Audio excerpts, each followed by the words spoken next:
So that is last week of our lectures, and we will have a new topic for this last week. So remember what we were doing last time.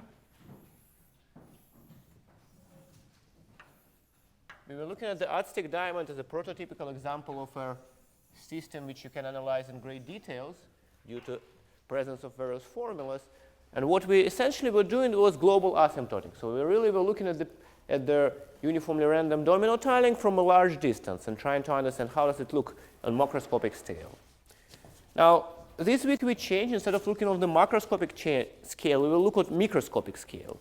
In other words, we look at the uniformly random domino tiling, and we want to understand, okay, how does it look locally near various points of this picture.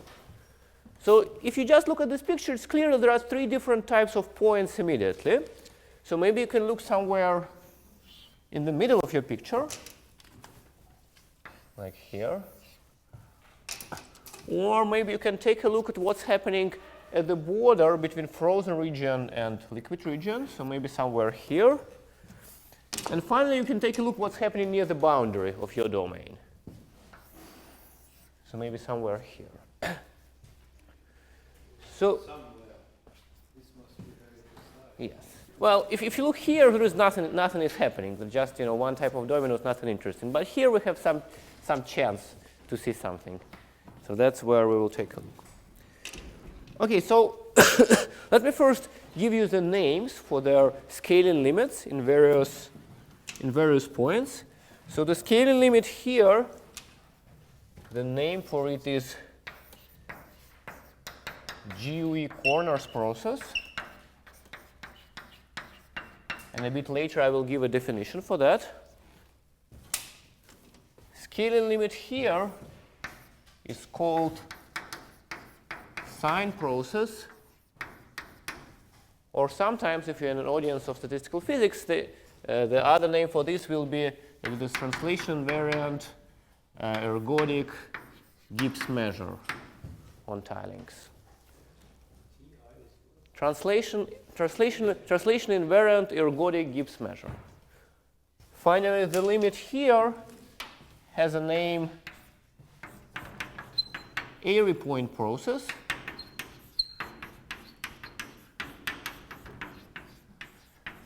And its marginal one-dimensional distribution that you get there is called Tracy-Widom distribution.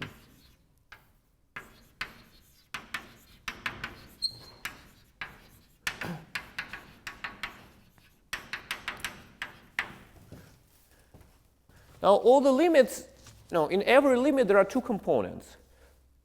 So first of all, well, there is some limit in distribution. That's one component. Another component is how should you rescale positions of your dominoes in order to see something non-trivial. And these scalings are also different between all 3 points. So here, there will be no scaling. So you just look at the scale where you see individual dominoes. So let's say O1 scaling. For this point, in order to see something non-trivial, you need to scale by n to the 1/2, where n is the size of your Aztec diamond. And here, to see something non-trivial, you need to scale, well, let's say in this, direction by n to the 1/3. Okay, so the aim for today will be to develop some technology which will allow us to understand what all this means and how do you prove that. So we will start with our simplest scenario, namely from the GUE corners process, because essentially all the components that we need for that we already developed. So let's start with a case when you just look at their one particle which sits at the border here. If you remember that we had a bijection between our domino tilings and configurations of particles. So we had one particle, then two particles, then 3 particles, 4 particles, etc. So in terms of this bijection, what we're now looking at is just the position of this particle. In other words, if you look at here, then how the configuration looks like, well, from this side, you have dominoes of this kind, And from the other side, you have dominoes of this kind.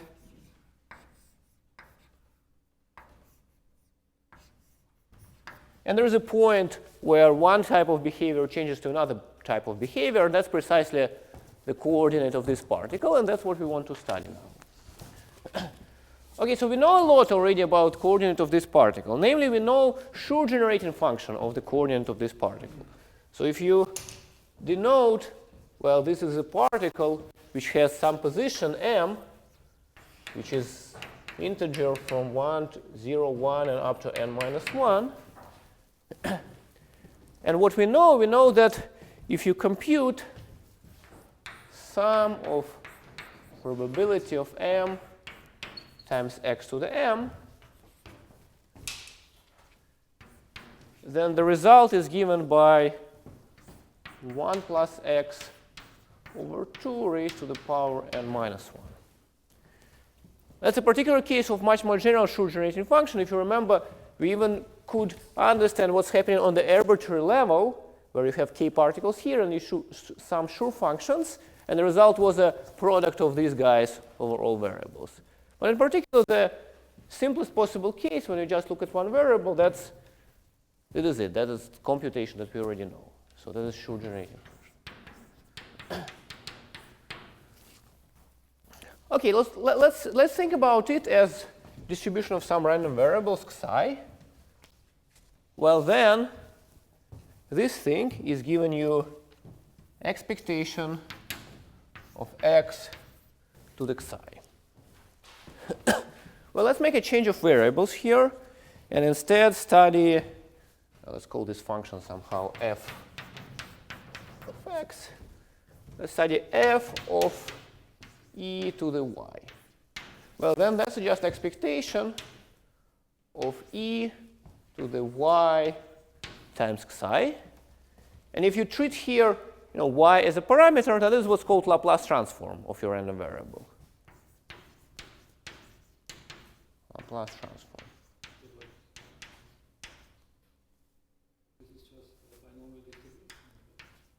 Yes, that's true. I mean, I just want to. You can look at it, treat it like that. I agree. It's not hard. So if you go further, well, what do we want to do? We want to rescale somehow by n to the 1/2 and recenter here. So the simplest possible way to do it is just to look at again at your function f, and now look maybe at f of e to the y over square root of n divided by e to the square root of n y over 2. So if you just plug it into here, then the result will be just expectation of exponent of y m minus xi minus square root of n minus n over 2 divided by square root of n. What?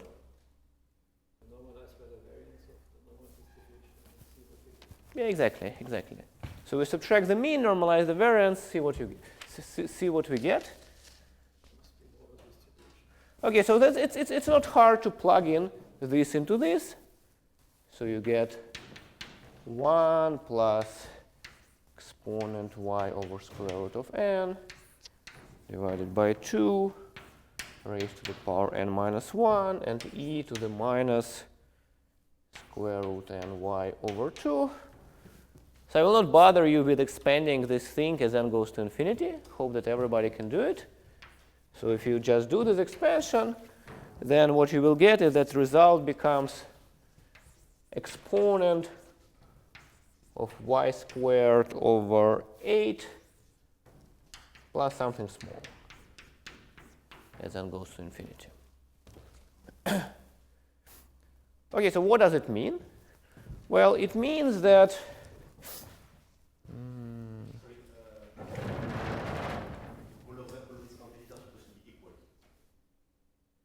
what is it called? The expectation of exponential is equal to.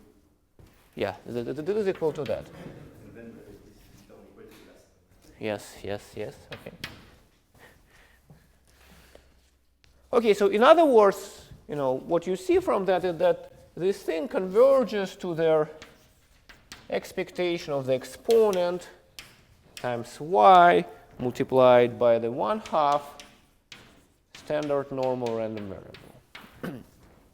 Because this thing is precisely a Laplace transform of standard normal random variable. And so the conclusion that you get is that this thing, psi minus n over 2 divided by square root of n, converges to 1/2 standard normal random variable. So let's put it as proposition that, let's call this particle somehow 1, 1. Position of the particle 1, 1. After you subtract from it n over 2, and you divide it by square root of n, 1/2 square root of n, then it converges to the normal random variable. Okay, so you see that computation is trivial, and as Christian correctly says, essentially this is just central limit theorem for binomial distribution. So nothing else. Now you can extend it a little bit. So instead of looking at only on their first particle, you can look at the maybe kth row here.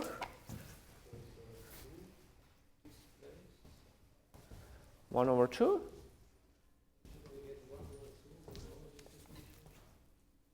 This one?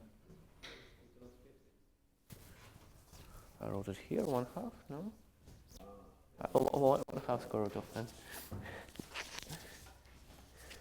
So if you do essentially the same computation and look at instead of the joint distribution of maybe these 3 guys, of these 4 guys, then what you will get is that if you look at the vector psi ik minus n over 2 divided by 1/2 square root of n, and here I will go from 1 to k. Well, this will converge to the k-dimensional vector, which I will call GUEK. So what is this guy? Well, by definition, that's the following process. So if you take a matrix X, which is matrix of ID complex Gaussian random variables of the form normal distribution plus I times another normal distribution. These are ID complex Gaussians.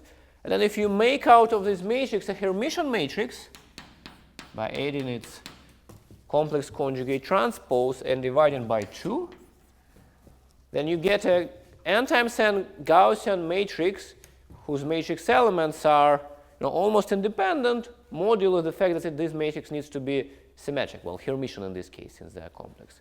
So that's a Hermitian matrix, and this is the matrix which is called Gaussian unitary ensemble.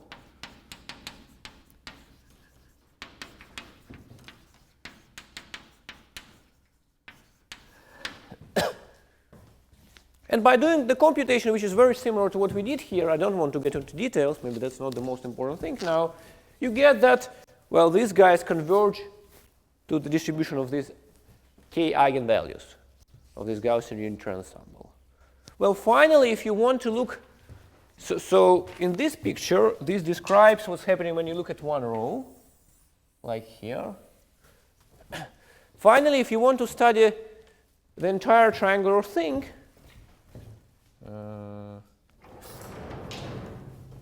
like here, maybe you want to study a joint distribution of these 6 particles, then there is another upgrade of this proposition, which will tell you that psi ij minus n over 2 divided by 1/2 square root of n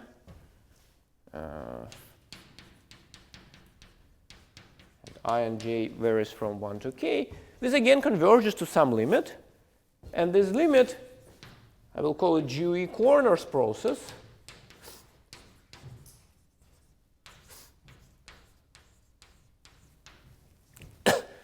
And the way to obtain this limit is as follows. You look at this matrix, this GUE. So that's your k times k matrix. Here we just looked at the eigenvalues of this matrix. Now instead, let's look at the corners of this matrix. So the principal corners. And let's look at the joint distribution of the eigenvalues of these corners. So there'll be one eigenvalue here, two eigenvalues here, three eigenvalues here, four there. So that's again triangular array of eigenvalues, and the claim is that this k choose two-dimensional vector converges to that vector. And it is all just some minor upgrade of this computation. Well, plus you also need to be able to compute the counterpart on Gaussian unitary ensemble level, but I don't want to go into that. Okay, so that's what's happening near this point.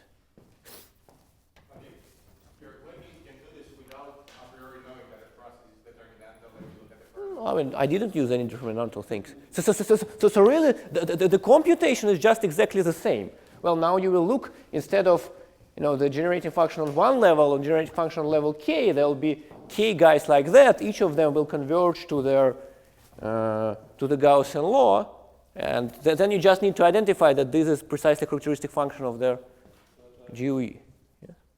One question, which is, shouldn't the matrix here be large? No, it's fixed. It's k times k matrix. Well, there is some computation, because here we are computing some kind of Laplace transform. So in dimension higher than 1, you will have some kind of three-dimensional Laplace transform. And you just identify this three-dimensional Laplace transform with the answer that you get, like here.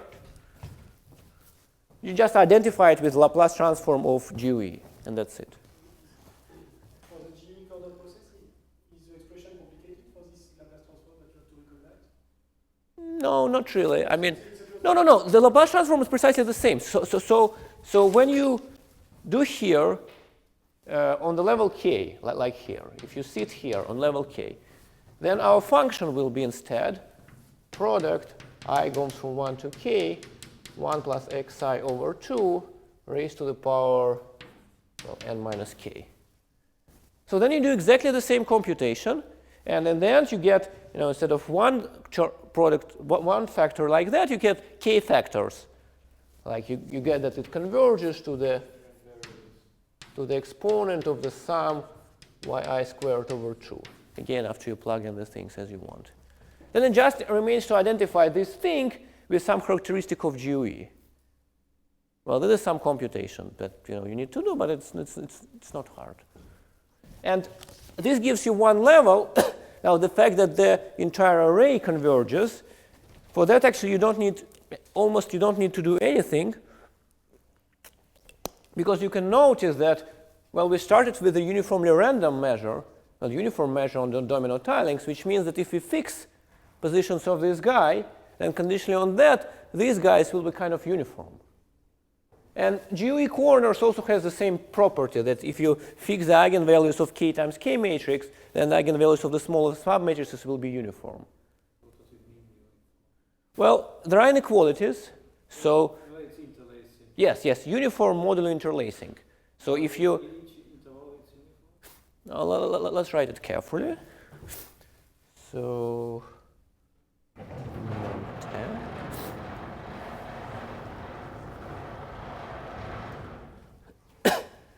So that's a property of the corners of Gaussian unitary matrix. So if you take k times k guy, well, let's say 3 times 3 guy,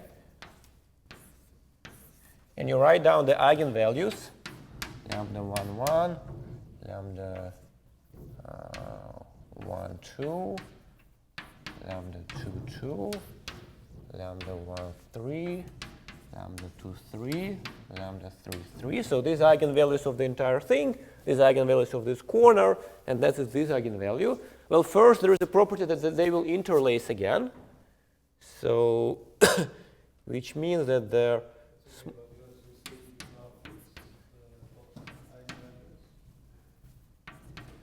and then the property of the uniformity tells you that if you fix these guys, these three guys, and you look on the conditional distribution of these three guys, given that one, then you have a, well, three-dimensional polytope here, just defined by this interlacing condition. And these guys will be uniformly distributed on this, well, three-dimensional polytope. So that's what conditional uniformity means.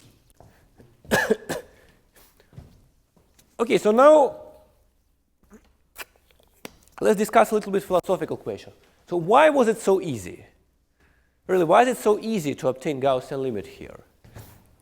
Well, actually, the reason why it's so easy is just because we did all the work on the previous step.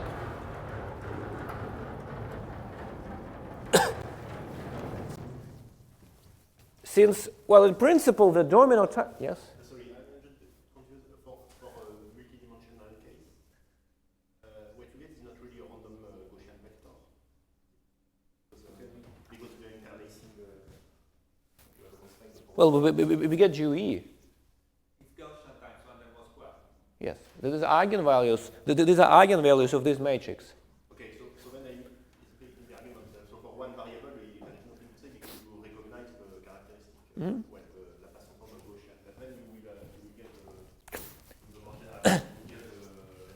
Well, the trick is that this quantity which you might recognize as a so the upper case, that could be seen as a well. Laplace transform of a Gaussian vector, but it is not.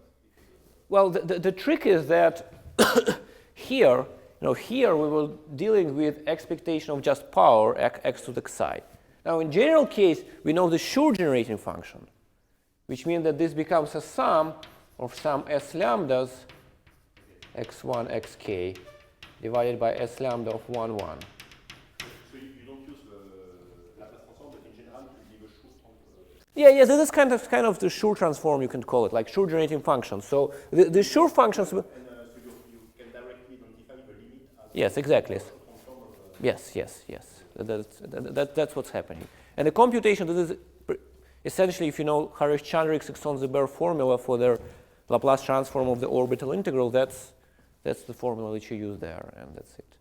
But that will drive us too far away, so let's not go any deeper there. Now, what I was trying to say is that, well, of course, Aztec diamond is a huge thing, and dimension grows as n goes to infinity. It becomes, a huge thing. But somehow here we managed to integrate out all the randomness that we didn't care about. So in the end, we just knew the one-dimensional distribution, and then everything was easy. But in order to do that, we really summed over everything. We integrated out all the other things. Well, that's a general idea. So in order to find limits here and here, we also need to somehow integrate away all the things that we don't like. So, if you want to find the limit here, really you need to find distribution only of these guys. Integrate it away, all the remaining things. So our aim for now will be to develop a method. How do you really integrate away all the randomness here? And so that something which remains is finite dimensional, and then you can take a limit of that. Okay, so let's send it on top.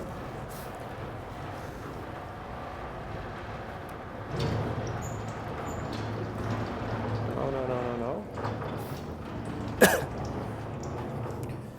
So the method which will help us with other guys, this is a method of determinantal point processes. So that's what we'll study now. Determinantal.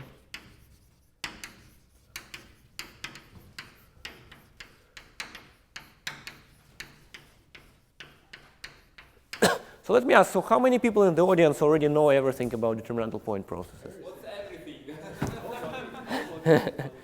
Well, like definition and some basic properties. Okay.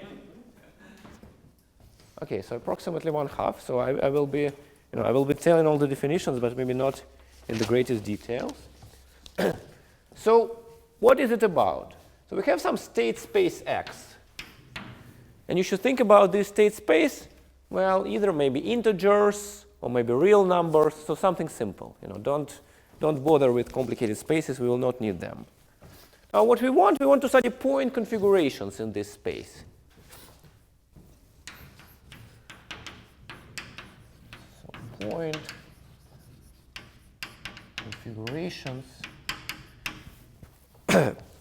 Well, what does it mean? Well, if X is discrete, maybe that's a set of the integers, then, well, point configuration, really, you just have several particles sitting on your integer lattice. More generally, we want to have as a point configuration some subset of X which is locally finite, which means that in any compact, so this is locally finite locally finite subset of X. So what does it mean, locally finite? So if your subset is, I don't know, A, then what you want to have is that if you let's not call it A, let's call it, I don't know, like the straight X.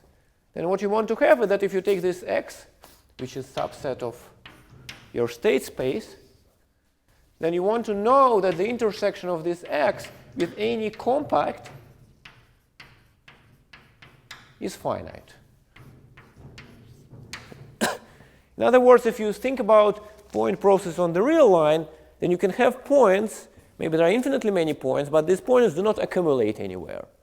They can accumulate to infinity, but not to a finite thing.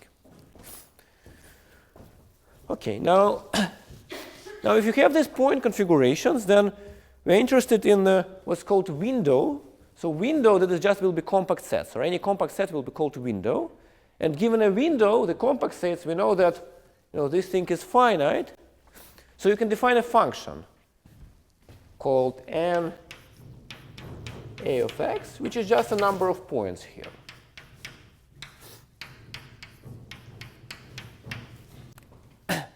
So these functions, which count the number of points in a given compact set, this will be some kind of elementary events for us. So really, if you now think about a random point configuration, what's called point process, then what does it mean? Well, it means just that you know joint distributions of all these random variables. So if x becomes random, then NA of x becomes a random variable. And to specify random point process or random point configuration, this means that you specify the joint distribution of these guys. Okay? So x random, then NA becomes a random variable.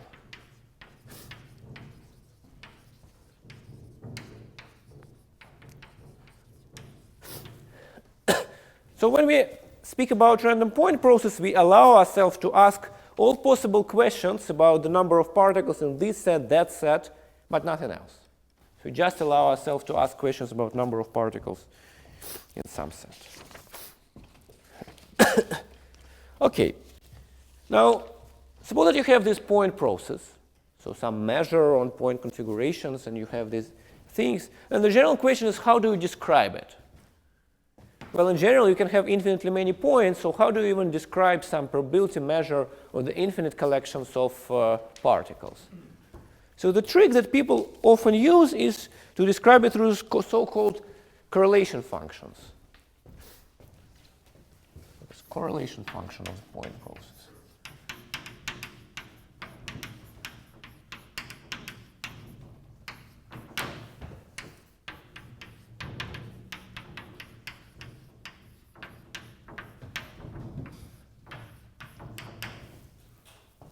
Okay, so what is a correlation function? Well, let's start with the simplest case when this x is discrete, so maybe a real line. So if x is discrete,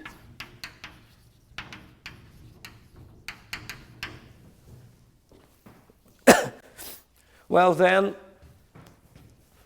what does it mean that you have a probability measure on configurations in x?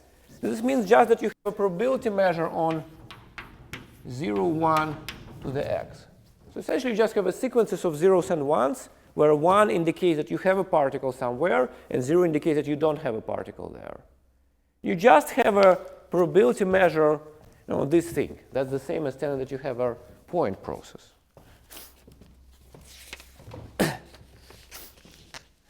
Now, in this case, you can define the correlation function ρ, correlation functions,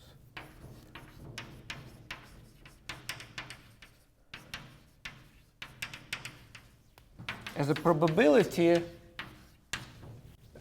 The correlation function, its argument is a set, and this set needs to be finite. And by the definition, this correlation function is the probability that this set is a subset of your random x. Well, in other words, suppose that you now have a line, maybe, with integers on it. So you ask, you take some finite subset, well, maybe 1 point for simplicity, and you ask what's the probability that this point belongs to your random configuration. And that's what's called correlation function.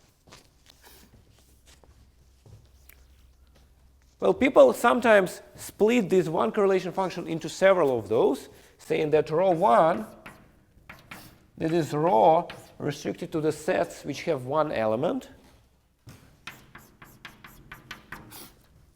And more generally, rho k, that is rho restricted to the sets which have k elements. In other words, rho k is now a function of k points, and it computes the probability that all these k points belong to your random configuration. Sorry, you define a probability on the space. I consider it the space of functions from chi to 0, 1. So here the space that's our space, a discrete static. Yeah, so that's the space of functions from chi to 0, 1. Okay. Yeah. Well, we treat them as subsets of chi. To think of subsets. Yeah. So just if you want to think about it in a different way, you can, identify it with this thing. But we still think about subsets.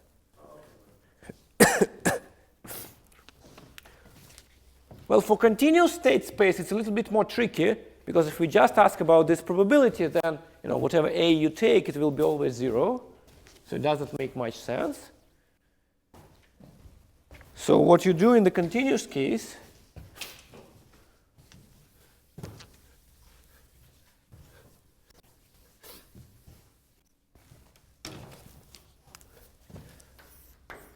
if x is continuous, whatever that means that it's not discrete. Well, then you define the kth correlation function, rho k, as a probability measure, not probability, just measure on your state space raised to the power k, which is given by the following property. So such that for any compactly supported, measurable, I don't know, tell you, compactly supported measurable function f, you have that the integral over your kth power of this function with respect to rho k is equal to the expectation of the sum f of x, let's say x1, xk, where this x1, xk, so x1 and xk are all possible subsets of x. K element subsets of k element subsets of x. In other words, you take your configuration. Well, the configuration is something huge. Maybe it has infinitely many particles. You look at all possible k element subsets of your configuration, and you sum the values of your function at these k element subsets. So if your function is completely supported, the sum is still finite, and it is still okay. Now the statement, well, it needs some thinking, that this expectation you can write as an integral of your function with respect to some measure. And this measure then is called kth correlation measure of your point process.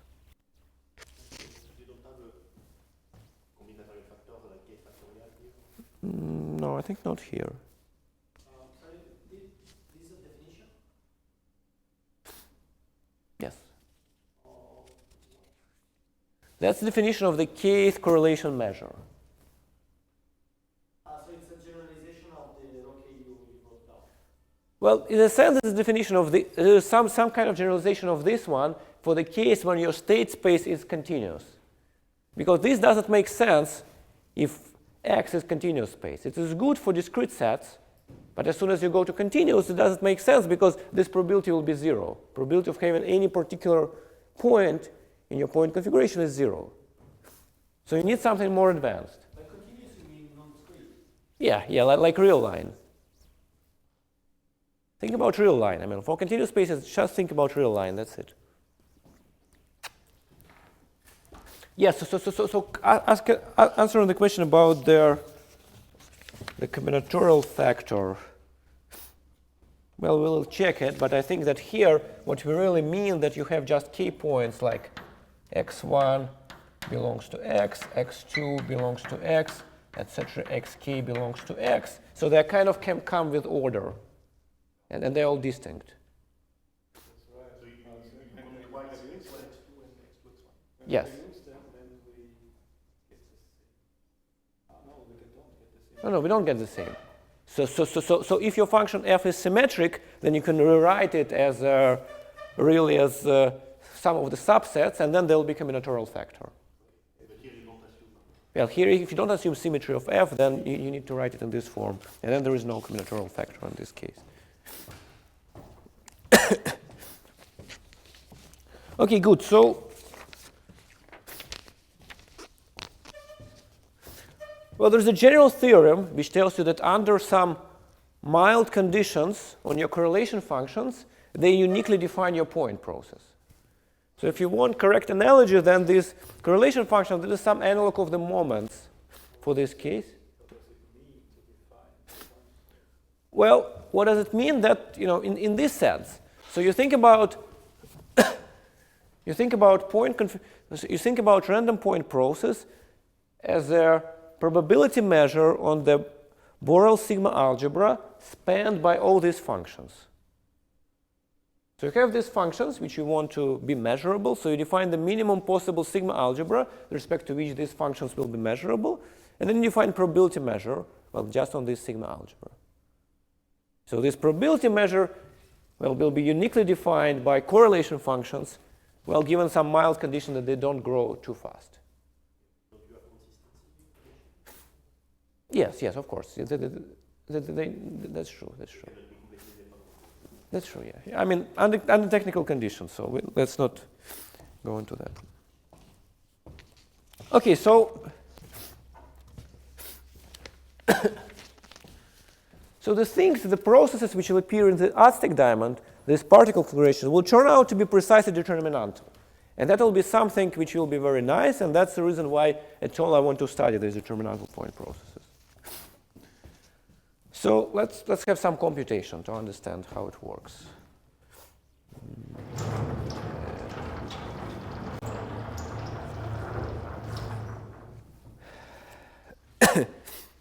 Okay, so suppose that you have now suppose that you have a point process which have just fixed number of particles, large n. Point process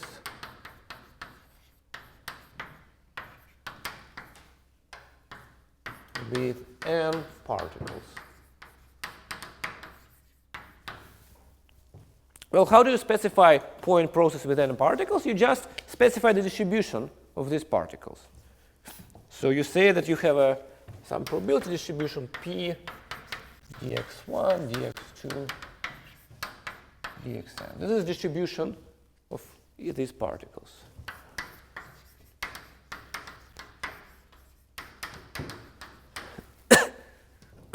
Now, in principle, it can happen that this thing is not symmetric. So maybe you say, okay, we put first particle somewhere here, and second particle by some completely different procedure. On the other hand, the meaning of these determinant point processes, their essence is that we don't want to distinguish between different particles. So because of that, in principle, you can always assume that distribution is symmetric in its variable.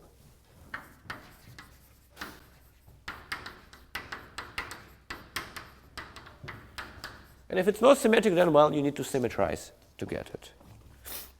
Now, here's the lemma, which tells you that if k is smaller or equal than n, then the kth correlation function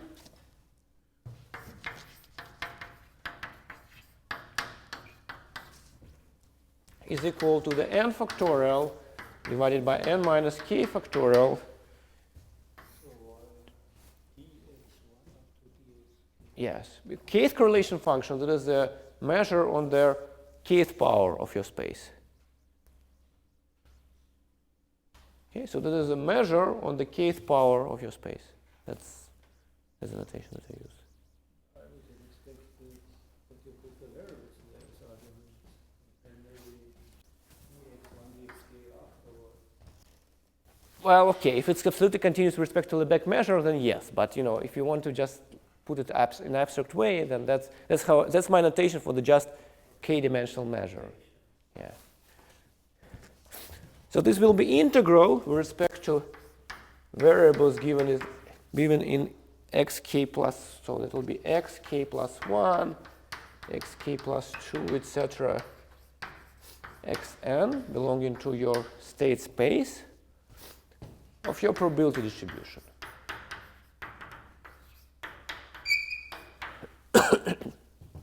In other words, you take a joint density of n particles and you just integrate away the last n minus k coordinates. And there is then some weird combinatorial factor. In a second we will understand how this combinatorial factor appears. Okay, so let's have a proof of this lemma.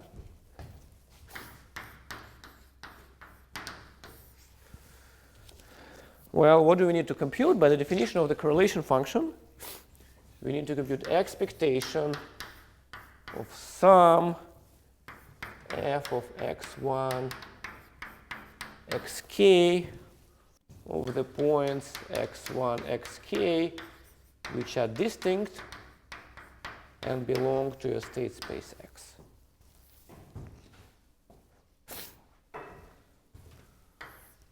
Okay, you can rewrite it in the form that it is integral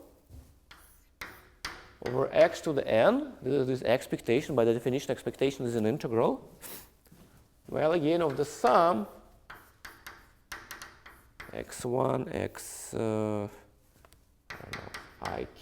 x1, xk belonging to your x. Again, f of x1. Let's put it a little bit different. Let's here write it xi1 times xik, xi1, xik. And then probability of dx1, dxk. So you just put all your things for simple point process. General one. There's nothing determinate. Yeah, there's nothing determinable so far. That's No, but you assume that there are no points at the same time. well, formally we haven't assumed that, but you can assume if you wish. Yes, I don't think that's not quite important so far, but you can assume if you wish. I suppose it is some word important either in the statement by Lajan or by, because otherwise you would have countings from some xi being equal to some. Yeah, that's true. Otherwise, you need to clarify what do you even mean by this counting. So, for simplicity, let's assume that they're all these things. But I don't think that is essential. Just you need some care and definitions. When you compare this to your definition, so when you say distinct. Oh yeah. Okay. When you say Well, here I mean that the indices. your equation is exactly the definition of the correlation function. Yeah, that's the definition of the correlation function, exactly. So that's what I'm trying to write. So that's the definition of correlation function. On the other hand, you can write it in the following form. So you first take your n points, x1 to xn, their distribution by your probability density, and given these points, you take by all the possible weights k-element subsets of this point, and you sum your function over this k-element subset. Okay, now I claim that this is precisely equal to n factorial times n minus k factorial times integral of x to the n f of x1 x k u of dx1 dxn. Okay, so what's happened here? So I used the fact that our measure P, it's symmetric. So it really doesn't matter in which order you plug in the variables here. Well, all the possible choices, they give you this combinatorial factor, and then one choice, I wrote it here. Here you're assuming that it's symmetric. No, not really, because formally in this integral, P is enough. yeah, P is enough to be symmetric, yeah. Instead of the differently, n factorial divided by n minus k factorial is multinomial n over n minus k 1, 1, 1, 1. Yeah. Corresponds to each one, each k are really each of one is different, and all the others I'm putting in the same order. Okay, yes. Okay, now that's precisely this formula which we have here. Because you integrate away the variables x1 to xn, and you get the definition of the correlation function there. The sum in the first line, it's xi1, xik that runs over what? Well, essentially it is a sum over k element subset. So that's sum over I1 times ik. Each of them belongs to the n element set. No, it's not subsets. It's Yeah. tuplets. Yeah. It's okay. Yeah, yes, it's tuples. Yeah. They're tuples, that's true. Otherwise one would have n choose k as well. Yes. So why is it sufficient that only P is symmetric and not N?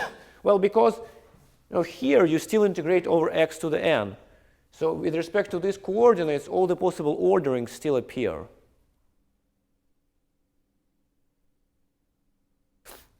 So think about here. You're confused with.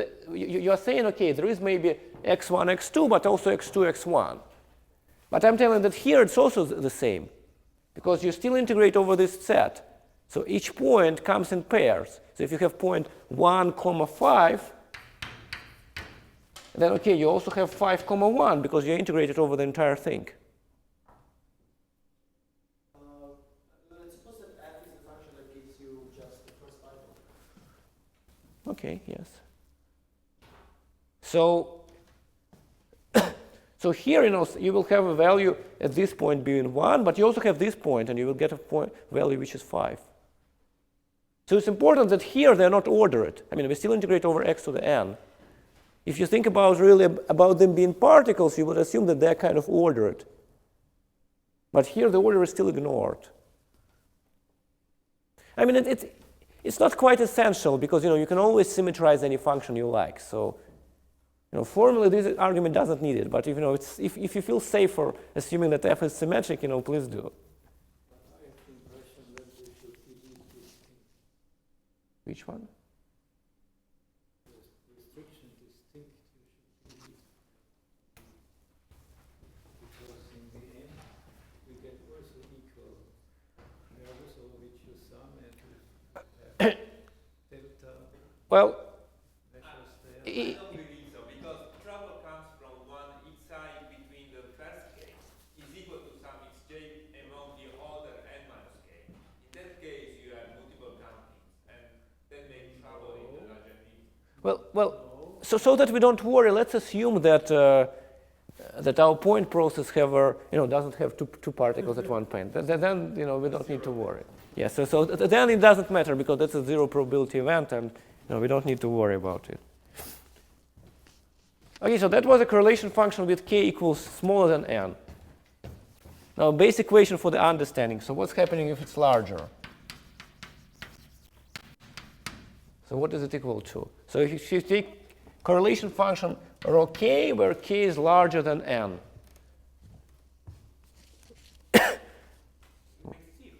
What? What is it? It's not zero? Yeah, it is 0. So it is just identically 0, because by the definition, the sum there is empty.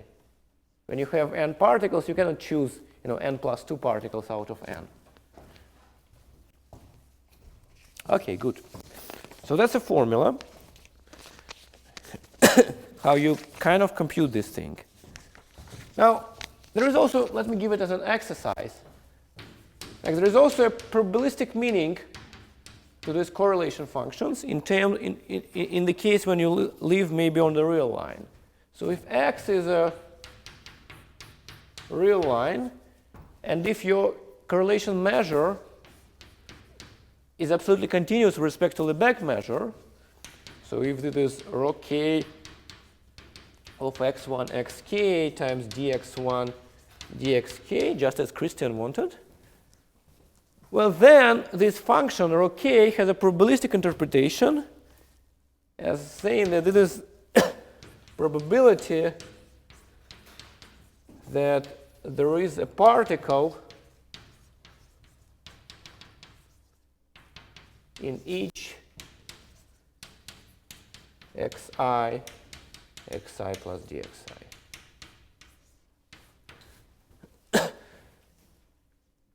So if you think about these things as very small increments, then the probability that you have several very tiny intervals and you're asking what the probability to get a particle in each of these tiny intervals, that's precisely will be given you by the value of this correlation function.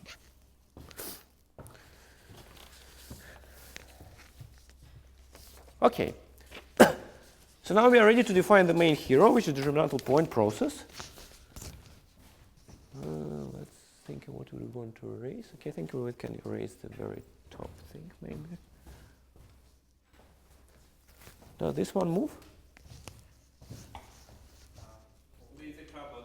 The one on the back doesn't go up. Yeah, this one doesn't move too bad. Okay, so we will need this formula. Okay, let's. Hopefully we remember it later when we need it.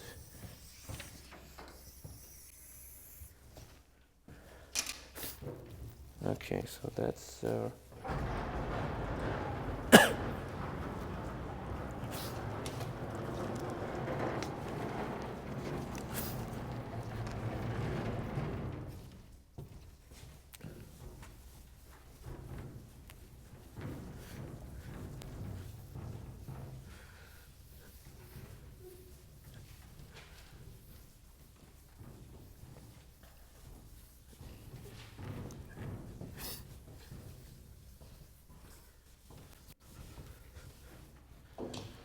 okay, so here's the definition.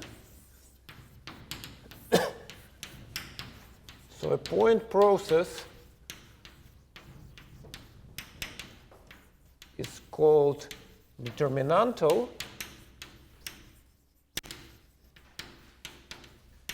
with a reference measure rho,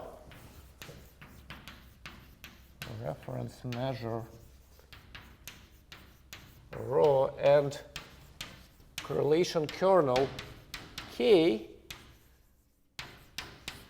x and y, if the k is correlation function can be written as determinant of k of xi xj, where I and j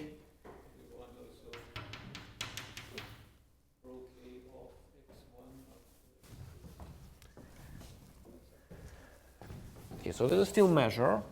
So then the way to write it, let's write it again, rho k of dx1 dxk. There's a determinant of k of xi xj multiplied by, well, your reference measure rho of dx1, rho of dxk. Now, what is about this reference measure? Well, if you are on the real line, in 90% of the situations, just Lebesgue measure will work here. And then you just remove rho here, and you just say that, okay, that's a formula for the density of your thing. Well, if you are in a discrete space, then usually your reference measure will be just counting measure. It will be just counting measure, so this thing will just give you probability, this determinant. But in general, well, if you want to treat all the cases simultaneously, then you need to say, okay, there is some reference measure, and you have a determinantal point process with respect to this reference measure. So the reference measure is, you need to have someone, because if you want to change it a bit, but it is comparable, you can put it into K. Yes, exactly. But you need to start with something. That's correct. Okay, so that's a definition.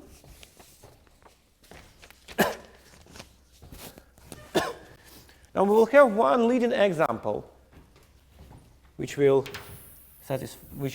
help us to understand the arithmetic diamond. So the example is called bi-orthogonal ensemble.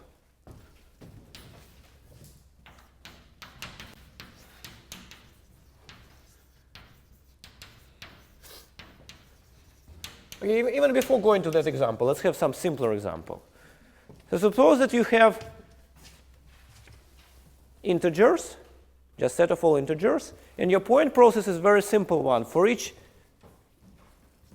position, you flip a coin with probability p, you put particle there. With probability 1 minus p, you don't put a particle there.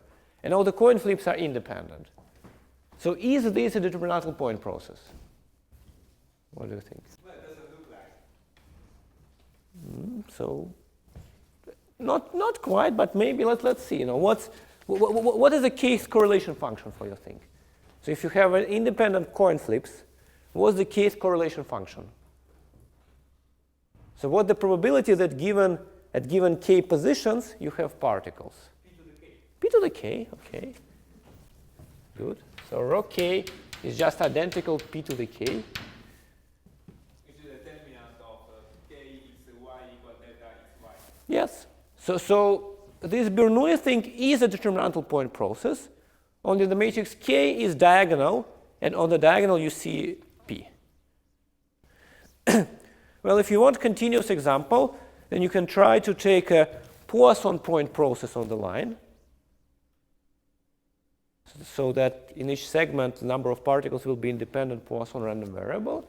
Then if you do simple check, you will understand that, okay, it's again a determinantal point process, but K again will be a diagonal matrix. So this is kind of boring examples. But they exist, so Okay, we want something more exciting. So the more exciting example is given by the so-called bi-orthogonal ensemble.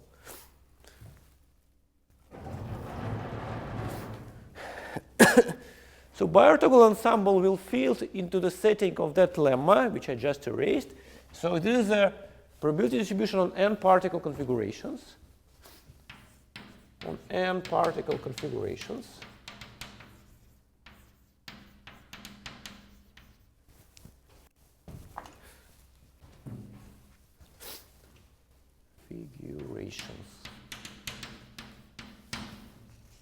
Given by Pn of dx1 dxn is equal to some normalization constant Cn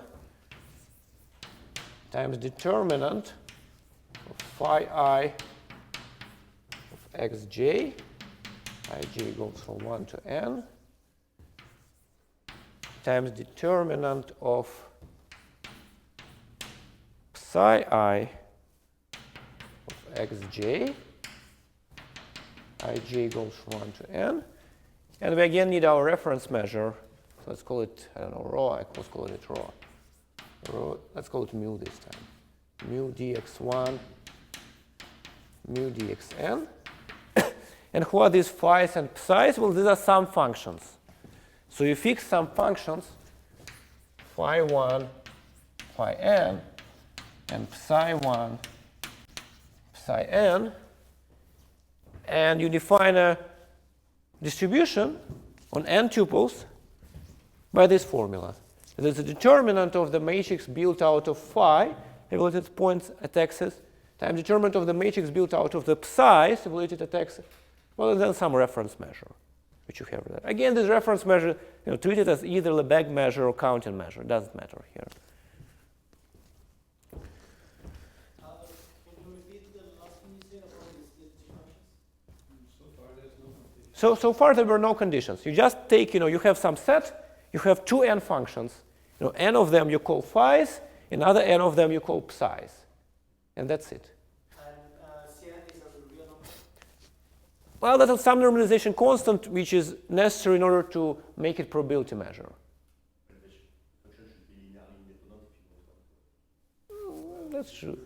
Well, yes, in order to have this Cn, you want them to be linearly independent. That's true. But so far, there's no bypass of probability. Yes, but still that's how it's called. So Okay, so let's send it. Let's send it up. Let's send this one down.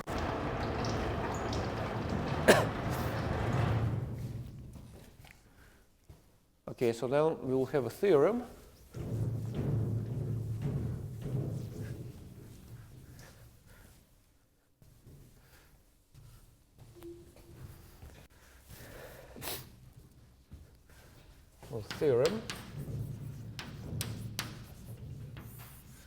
So with the theorem, let's define a matrix G, Gij, which is the matrix of the scalar products of these functions phi's and psi's. So Gij is equal to the integral over your set x of phi I of x times psi j of x, and then your reference measure, mu of dx. So you think now, you define scalar products with respect to this reference measure mu, and you compute the scalar products of your functions phi's and psi's. So this is a gram matrix of these things. Now the theorem tells you that this biorthogonal ensemble is a determinantal point process. So biorthogonal ensemble is a determinantal point process with the kernel given by the following formula. So kxi is equal to the sum I and j go from 1 to n of phi I of x psi j of y times g minus transpose ij. So this is G minus transpose, so you invert your matrix G and then you transpose it. So the part of this theorem is that you need to, as was already mentioned, you need to make sure that your functions are linearly independent. And in this setting, in this framework, you need to make sure that your matrix G is non-degenerate. Now, if you know that it's non-degenerate, then you can invert it. And then the result, your biorthogonal ensemble will be determinantal with the correlation kernel, which is computed using this inverse matrix. So know that in principle, I don't say anything about positivity so far. This is purely algebraic statement. So in principle, we usually want the measure to be positive. But formally, if you allow signed measures, well, that is still some computation which works. Okay, so let's have a 3 minutes break, and then we will prove this theorem.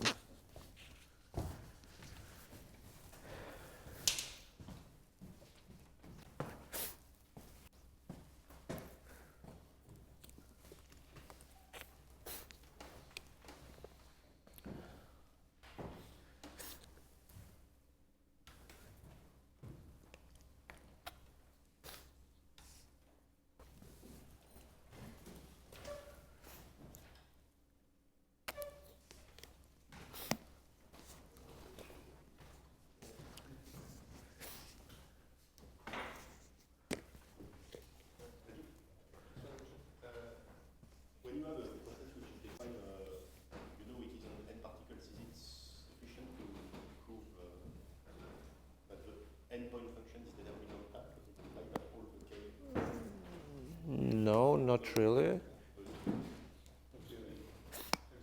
Well, in general, there is no guarantee that from the endpoint function that you can get the smaller number. I don't think so. No, I don't think that's enough. Cannot you use some So,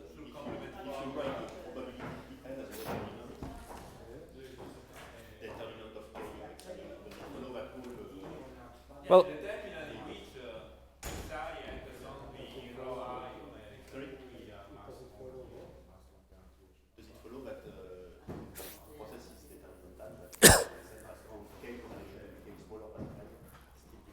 no, I don't think that's true. It would be weird to be true. So Jeremy is asking, so suppose that you have... Yes, but this is a product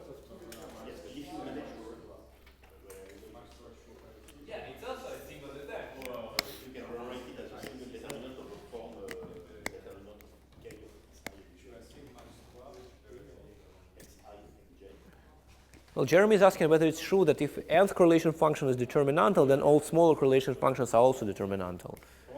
But I don't see any reasons for this to be true. So I would be surprised if that's true.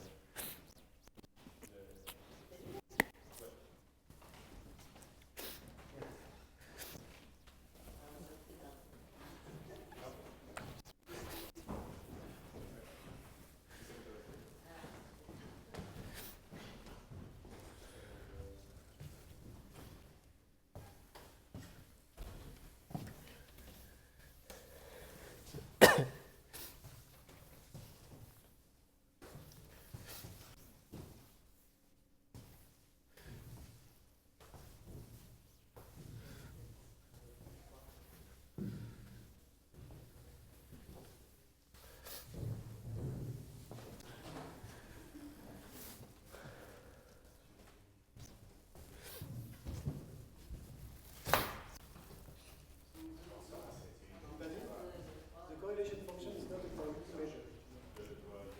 The case correlation function is not a... No, it's not probability. It is infinite usually. It is infinite? Well, think about some translation variant process maybe. And the first correlation function is just probability to see particles somewhere. This probability will be all the same on all lattice points. So, the total mass will be infinite. What about the mass is, what would be a physical interpretation of the mass of this measure? You said in most cases it's just infinite. Yeah, exactly. So it's infinite. Well, if the number of particles is finite, then the total mass of the first correlation function is also finite and is equal to this number of particles. That's because it's kind of linear. You add overall points, that's the total number of points, the expectation of that. The way it is measuring how likely it is that you'll find two particles. Yeah.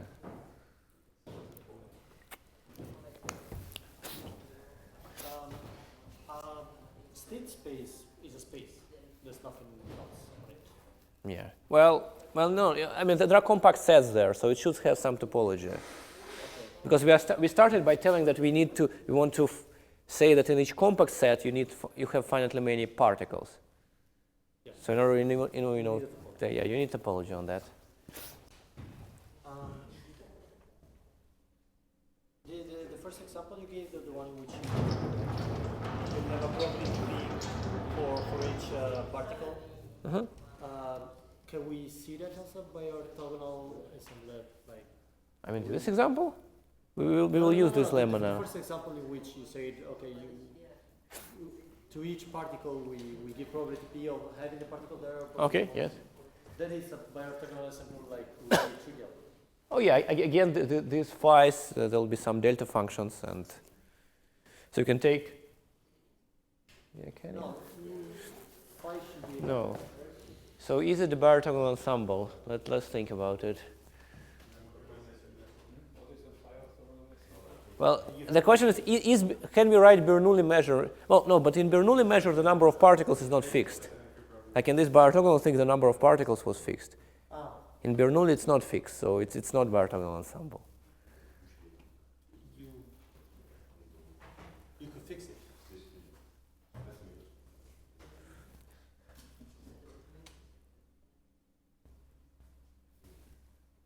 That I'm not sure.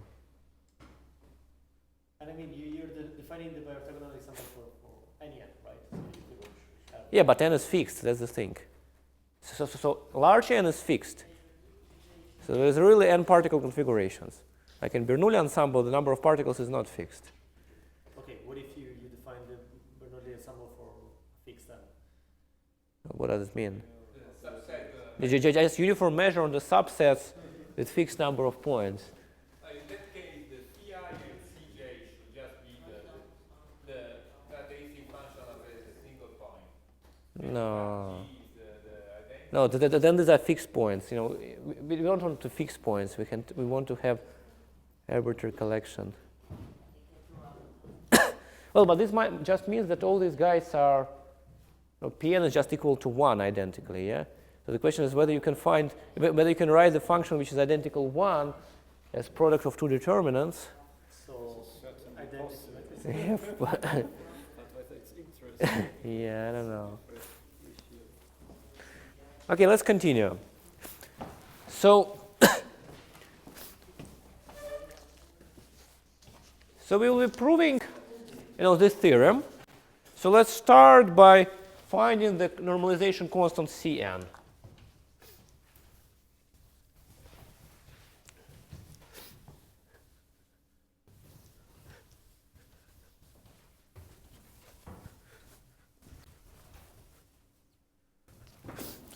So pretty much by the definition, Cn should be equal to their integral over x to the n of determinant times determinant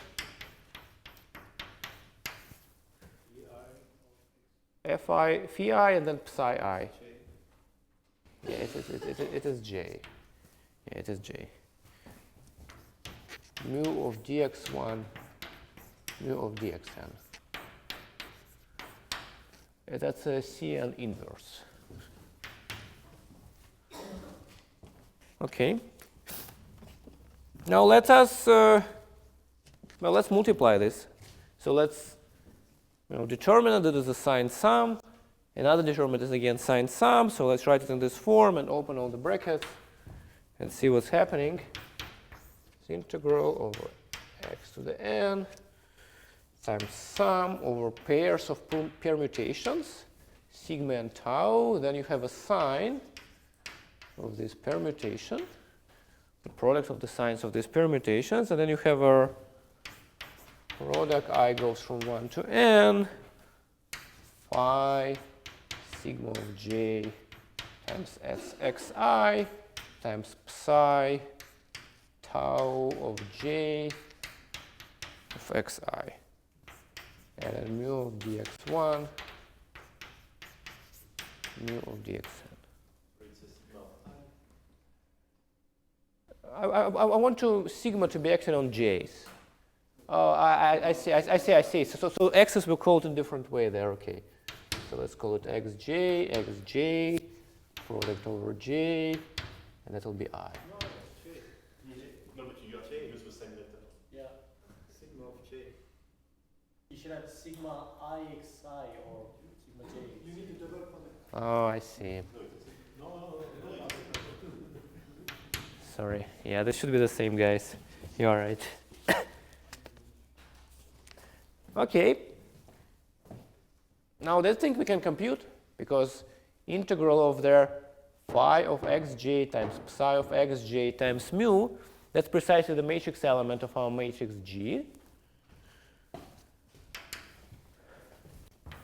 So that is equal to the sum over all sigma and tau sine of sigma tau times product j goes from 1 to n g sigma of j tau of j. Yeah, that's it. Okay. Well, now if you think about this sum, then there is no need actually to sum over pairs of permutations. You can equivalently well say that, okay, we sum only over choice of one permutation, but then you need to multiply by n factorial. So this is n factorial times sum just over sigma of sine of sigma times product of g I sigma of I. And what is that? Well, that's determinant. So it's n factorial times determinant g.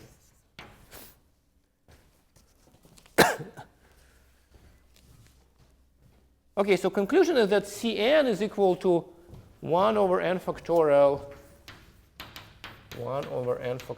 determinant g.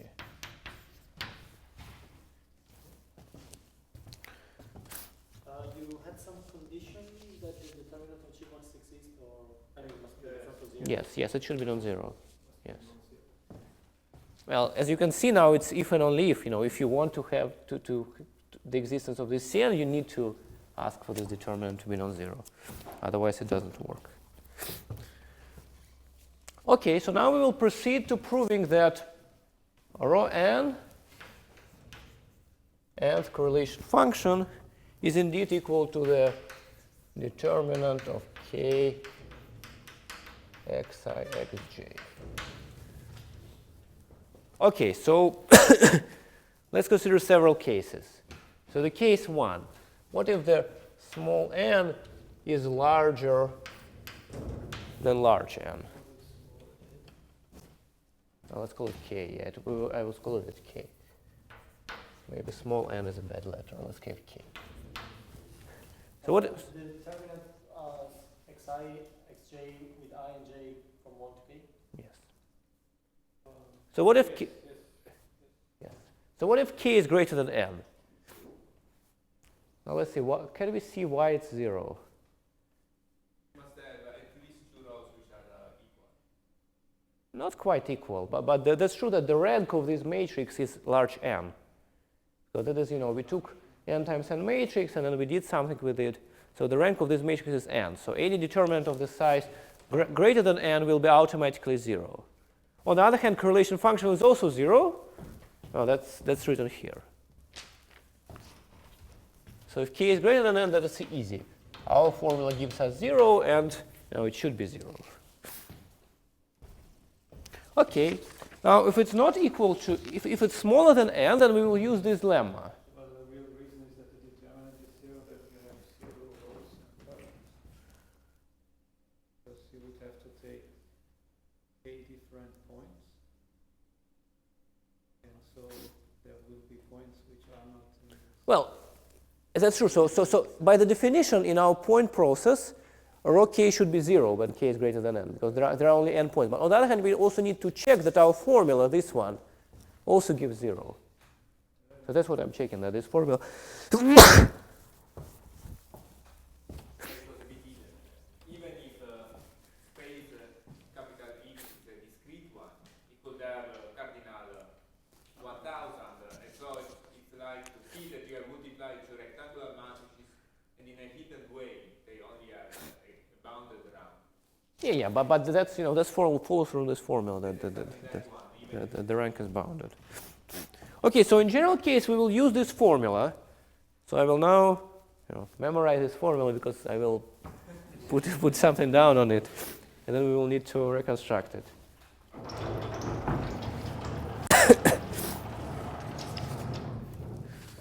Okay, so let's write it here. So rho k of x1 xk is equal to the n factorial times cn times n minus k factorial times the integral over x n minus k determinant of phi I xj determinant psi I xj and then mu of dx k plus 1 mu of dxn. So this I just copied that formula which I closed from you. Okay, now we will do a trick. There is a reason why it's called biorthogonal ensemble. That's because biorthogonality really helps here. So we will take two matrices A and B. Take A and B. Well, n times n matrices such that A, G, B transpose is identity. Well, if you take any non-degenerate matrix G, you can always find A and B, and they're highly non-unique. But it doesn't matter for us. Take any, whatever you like. And define new functions. Large phi k will be equal to the sum A kl phi l. L goes from 1 to n. And psi k will be equal to sum L goes from 1 to n BKL.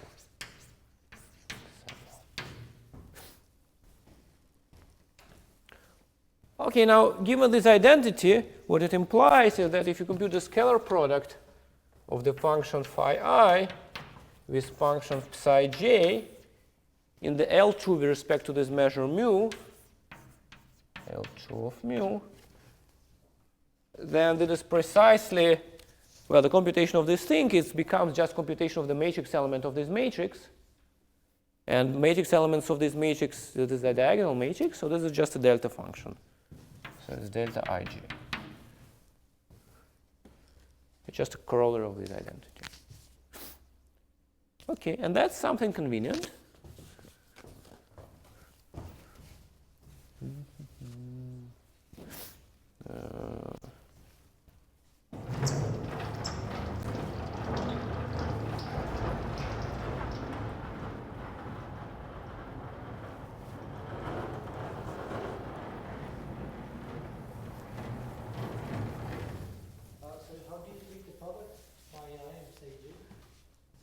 Well, you multiply these functions and also multiply by mu, and then you integrate over your state space. So this is the same thing that we had in the definition of Gij. See there, we had their scalar product, phi times psi j times mu. We do the same with these functions, large phi, large psi. Is it true that mu phi and psi, they don't change the definition, so you put them in the definition of the base? Yeah, that we will do in a second, exactly. Yeah, you're right. You're just one step ahead.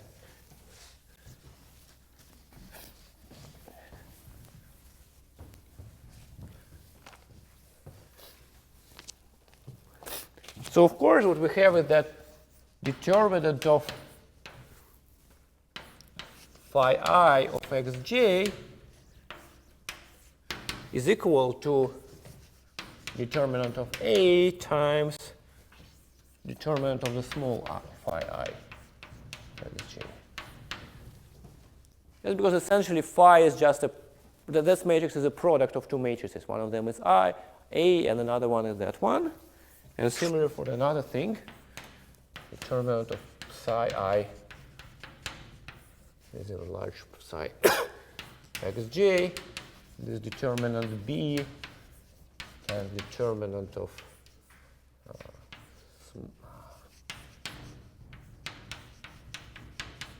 small guys.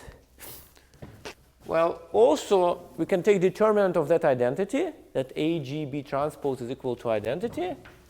So determinant of A times determinant of B times determinant of G is equal to 1.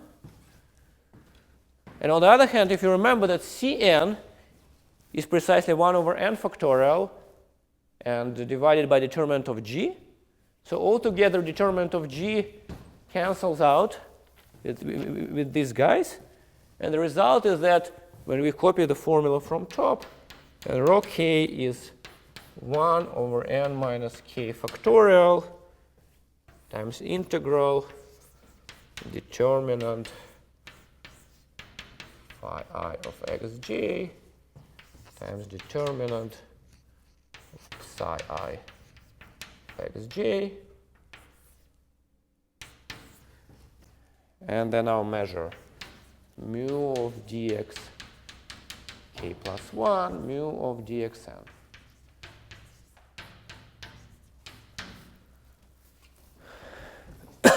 Now, because of the orthogonality relation, it will be very easy to actually integrate this.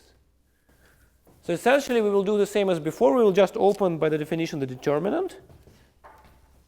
I'm confused from the notation of various phi psi. So there are small phi's and there are large phi's. So the small phi's and Psi are very similar. so But whenever you see An big index. phi, like in the last line, then the psi is also a big one. yeah, they come together.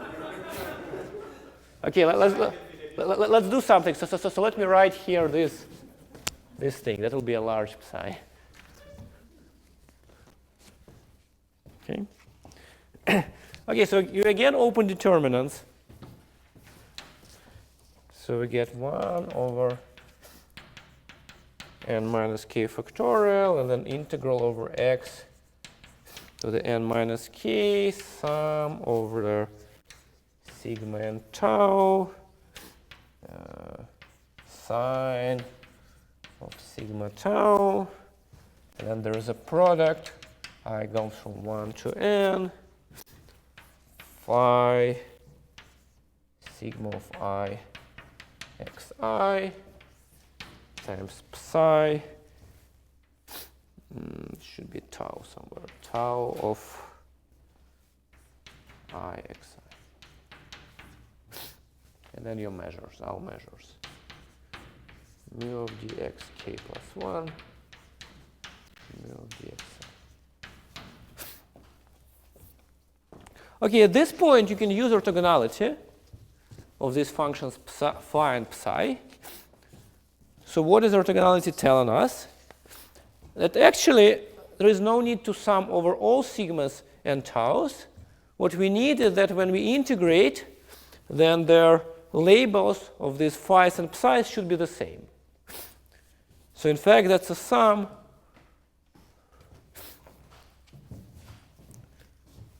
no.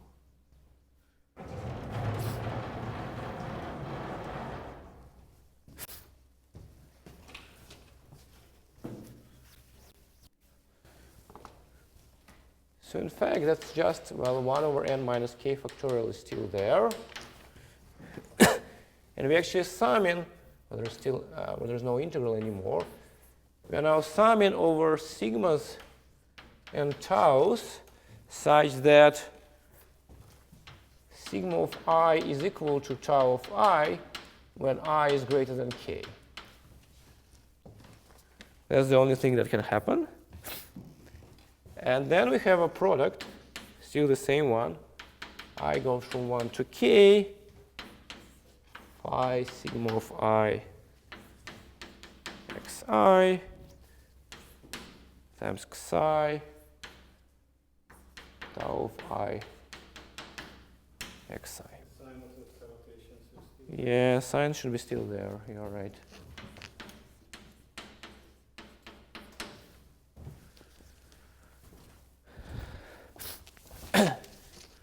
Okay, so we are almost there.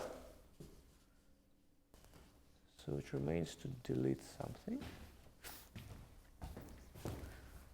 Definition of point process. Yeah, you're right.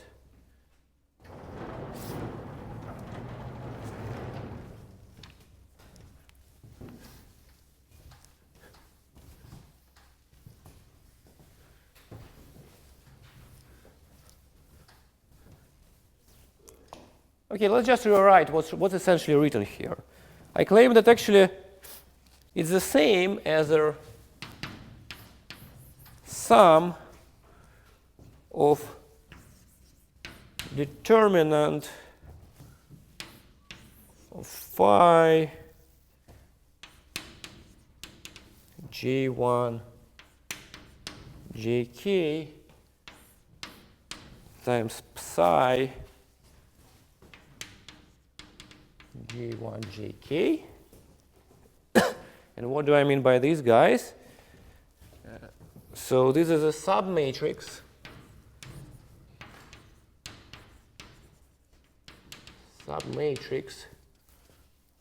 formed by columns J1 JK of the matrix, well, it depends what you call rows or columns. Well, when you multiply, then it must be, Okay. first one must be column, the second row. No, they were kind of the same. Everything? Okay, then that. Yeah, that's what was missing. So these are two k times k matrices, and you multiply determinants of these 2 times k matrices.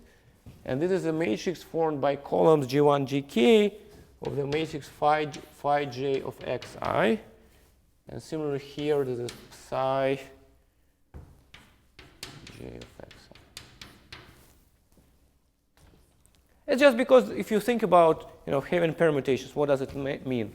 So that the permutation such that all the indices greater than k coincide, so only things which remains non-trivial are the smaller things, and now they map you somewhere, and there's the two subsets which you get. Okay, now. These metrics are formed by rows and columns then. Well, I mean these J's, I don't know, you can call it rows or columns. I mean the form in this index J. That's where you cut out the submatrix. I mean, yeah, I mean by J, I call column usually, I don't know. Doesn't matter. So the sum is the whole subset J1, J2? Yes, yeah, the sum is all subsets, exactly. But originally you had an n times n matrix, and now you have a k times k matrix. Yes, exactly. So you need to restrict also the rows. But you include the first k row. Yeah, but we have points. We have only points access. So we have our points. We're computing correlation function at some set of points, x1, xk. So we will take only phi's and at those points. This happens when you integrated over the remaining variables. Should I say? Yeah. At some point you have integrated over the x k plus 1, the xn. Yeah, well, exactly. So here we integrated. So here we integrated, and now that's just a sum. Yeah, in the determinant, this is phi of x. Yeah, that's just still of x's. Yeah, yes. Xi. Yeah, these are still xi's. Exactly. It's still of xi. That's correct. Okay, now I claim that that's pretty much it because. N minus k was okay because sigma and tau, there were lots of choices. Yeah. That was a combinatorial thing here. So there was a combinatorial coefficient here. Because there are more permutations than just choices of these things. So that's what's happened with n minus k factorial. Because we say that these guys are equal to each other, but we don't say they're equal to what number. Same thing in the previous computation, there was also an integral. Yes. Now this thing I claim is just equal to the determinant of phi psi transpose, and that's a k times k matrix. And this is something called Cauchy-Binet formula, which is an analog of the formula that determinant of the product of the matrices is the product of determinant in the case when the matrices are not square but rectangular. Because really our phi here, that's a rectangular matrix, because that's a matrix of the size like k times n. And that's another one of the size k times n. And when you multiply them, that's a k times k matrix, and you can expand it in this form. This is called Cauchy-Binet formula.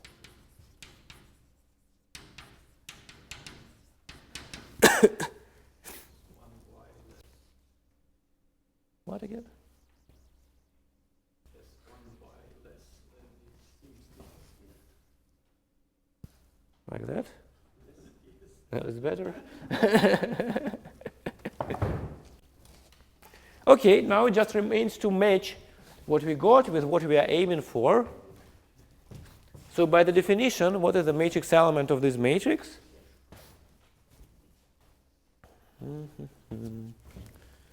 So let's send it up.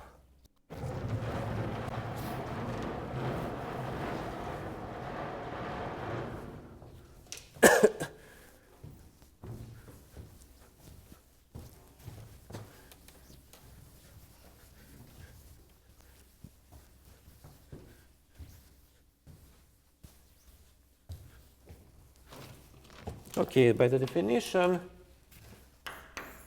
this phi psi transpose, its matrix element ij is the sum of k, l, and m,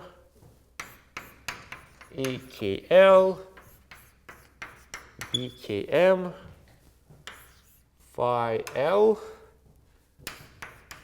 xi, psi m of xj. Well, if you can write it as a matrix product, so it is a sum over L and M of A transpose B matrix element Lm times phi L of xi psi m of xj. And this is precisely what you want, because A transpose B is equal to G minus transpose. This is essentially the definition there. Where is the definition? Now it's hidden, but it was Yeah, it's hidden. The definition was that there was something like A, G, B transpose is equal to identity. And that's just the same definition rewritten in a different form. So this proves, our theorem about this biorthogonal ensemble. Okay? Any questions so far?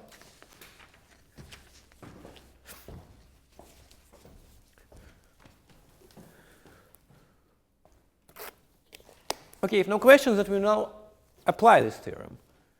So we will apply it to what is called Schur measure. So we already know that in the Aztec diamond, many distributions are given by the product of Schur polynomials. So, well, we need to compute something related to the Schur polynomials. So,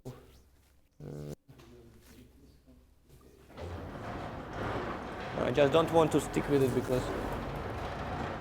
Okay. No.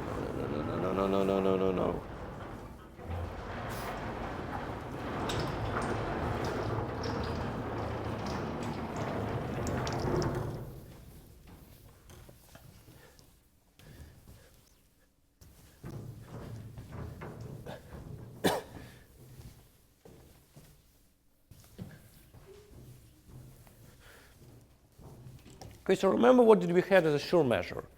So we had a Cauchy identity, which was telling that if you have a Schur function in one set of variables and Schur function and another set of variables, and you sum over all lambdas, then you got product of 1 over 1 minus xi yj. And we were turning these into a definition. Thank you.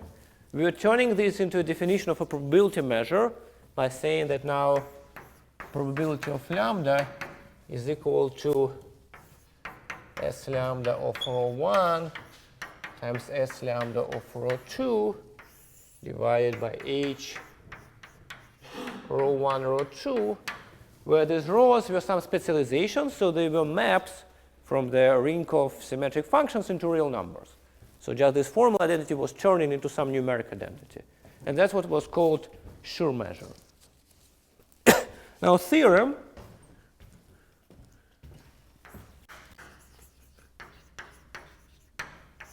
tells you the following. That suppose that you have this distribution on Young diagrams, and let's make a point process out of it by mapping lambda to the x of lambda, which is the set of the particles lambda I minus I plus 1/2,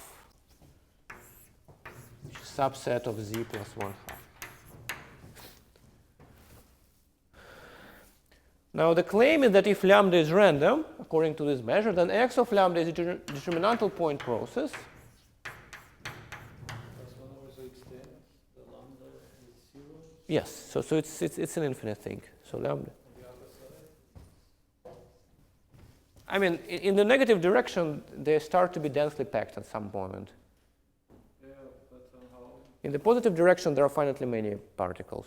the positive are only fine. Yeah, finitely many in positive direction and infinitely many in negative direction. So it's a determinantal point process with a kernel.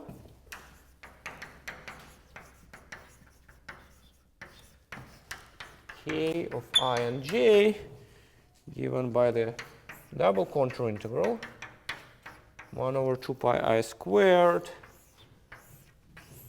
times the double contour integral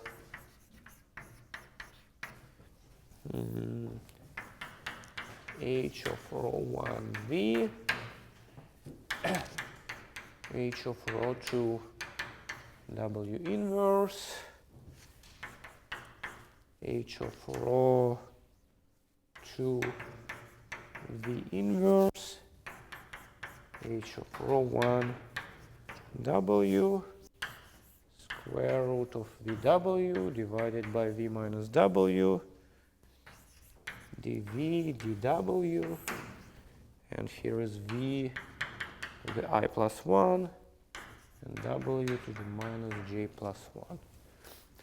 Okay, so what's written here? First, there are some mysterious functions H. Well, the functions H is just our way to encode these specializations, rho 1 and rho 2, namely H of rho and some variable Z. This is the result of the applying the specialization rho to the sum Z to the k HK. In other words, this is complete symmetric, homogeneous symmetric function in your variables, and you apply your specialization to this thing. Or if you want to use Cauchy identity, then you can write it as rho applied to the product 1 over xi times z. Again, there is something symmetric, and you apply your specialization to it. So that's a way to encode this specialization. Okay, so what about contours here? So W contour should be inside V contour, and either from that contour should be chosen in such a way that these H's really can be expanded. But really the meaning of them that there is some expansion, this should be a convergent series. So there is some restriction on the choice where V and W should lie. So we assume that on the contours everything can be expanded. So originally this theorem is due to Okounkov.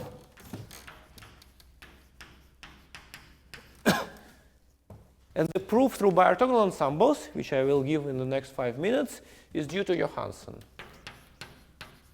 Or Johansson.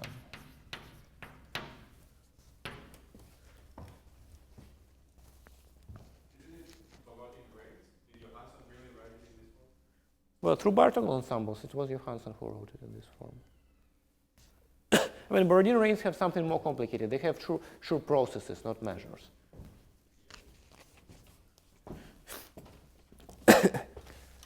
Okay, one thing that you might be a little bit, worried is this square root here.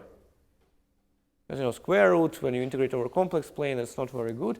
But this is just a fake square root, actually, because all the particles live on the half-integer lattice. So because of this I plus 1 and J plus 1, all the square roots will cancel out. So there are no square roots, in fact.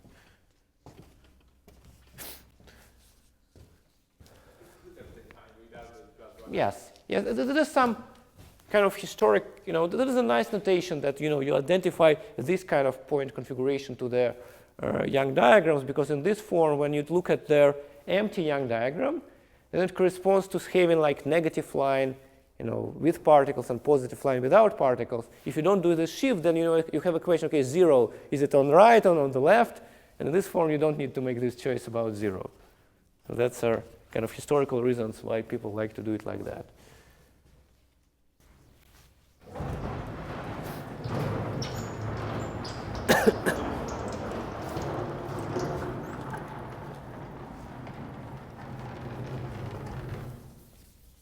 Okay, the proof essentially is just an application of this theorem about bi-orthogonal ensembles, but we need to be careful to understand what's happening.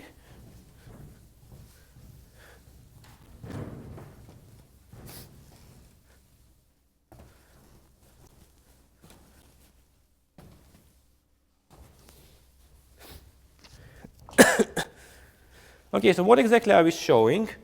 So we're showing that the sum over all lambdas such that set A belongs to X of lambda, and A is some A1 AM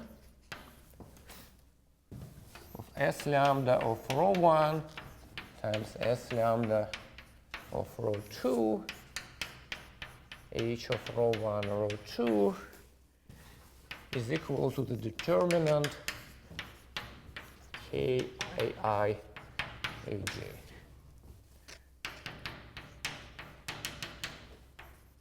So that's the definition. That's what we are trying to show now.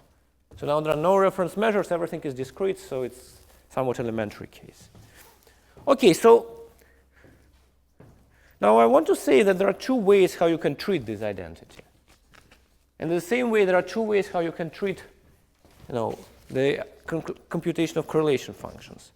Namely, in principle, what you can do, you can forget about rows, and you can just say, okay, let's just compute h in x variables, and and again h in some y variables.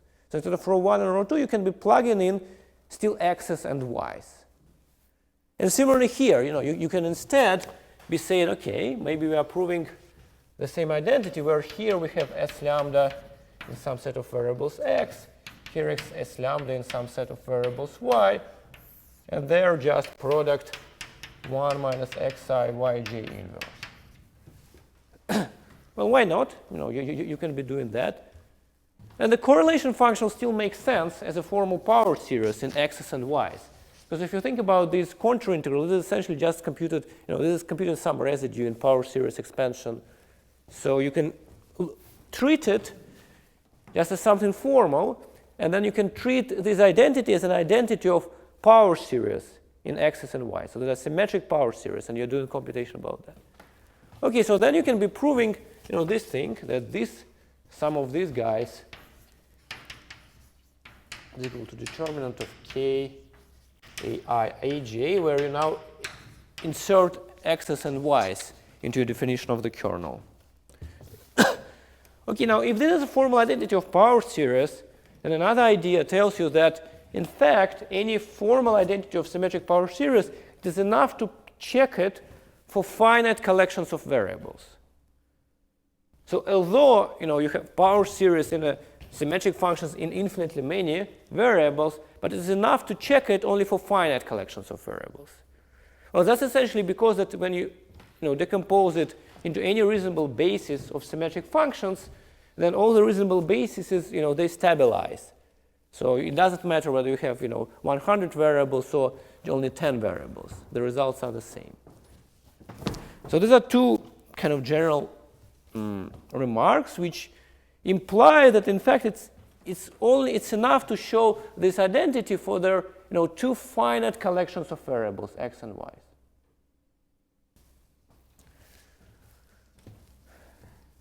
So we check identity for two finite collections x1 xn and y1 y1. And also you can take the x and y to be some small neighborhood of the origin. Yes. I just want to remark. If you use the Jacobi tree formula, Mm-hmm. isn't it almost the form of already the form of the Well, that's one way. I mean, I want to use different formula. I want just to use the definition through usual definition of the Schur functions as determinants. That will be somehow simpler to get the desired formula. Probably you can also do it with Jacobi tree. Yeah, but the difficulty would be that you have infinitely many. If you use the Jacobi tree. Jacobi tree is not good. Yeah, exactly, because the matrices might be of large size. Yeah, probably you can. I mean, that is probably doable. I mean, that will be a bit different proof. I mean, this one I think is a bit simpler, but there are many proofs of this theorem in the literature. So essentially, I think you can think that the original proof of Okounkov, in a sense, relied on this Jacobi tree. I mean, there are more detail there, but it was used as one of the steps. Okay, now if you have two finite collections, then your measure is simple. It is s lambda of x1 xn times x lambda of y1 yn. And then this is a form, if you write the Schur function as a determinant of xi to the lambda j plus n minus j times another determinant of yi to the lambda j plus n minus j. Then you recognize that in terms of these variables, lambda j plus n minus j, so it will be different configuration. It will be xn of lambda, which are particles lambda j plus n minus j. Now, in terms of these guys, you get precisely biorthogonal ensemble. So the difference is that there I was shifting lambda I minus I plus 1/2. Now I'm just shifting lambda j plus n minus j. Just a shift by a constant. Just convenient here. Okay, so this is biorthogonal ensemble, because that's a determinant times determinant. So we know that it's determinantal. It only remains to compute the kernel.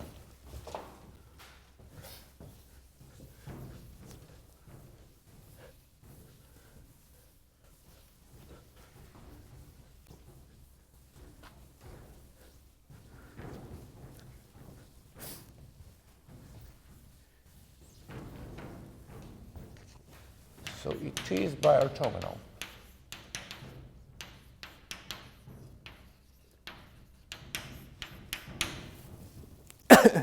Okay, so according to the general thing there, what we need to do, we need to first compute matrix G. Because in the kernel, we need to invert this matrix. So let's write down what is the matrix G. So we will want to compute K of L1, L2, which is equal to the sum ij from 1 to n of xi to the L1, yj to the L2, and g minus transpose ij. Now that's what's written there. Now let's compute the scalar product of this function, this g.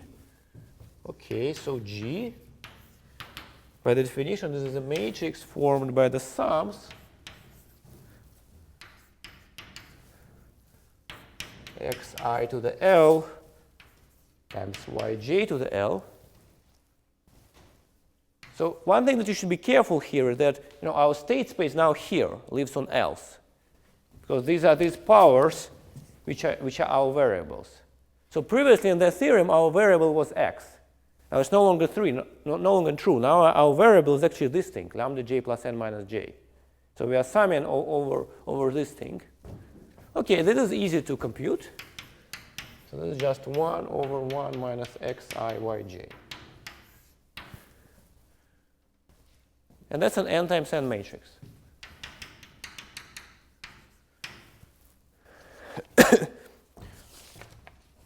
Okay. Now what we need to invert this matrix. Well, how do you invert matrices? Yeah. Well, that's a kernel. That's a kernel for this thing. So this is biorthogonal ensemble, so it should be determinantal. Well, that's because these are not in terms of the coordinates that we want. These are in terms of shifted coordinates.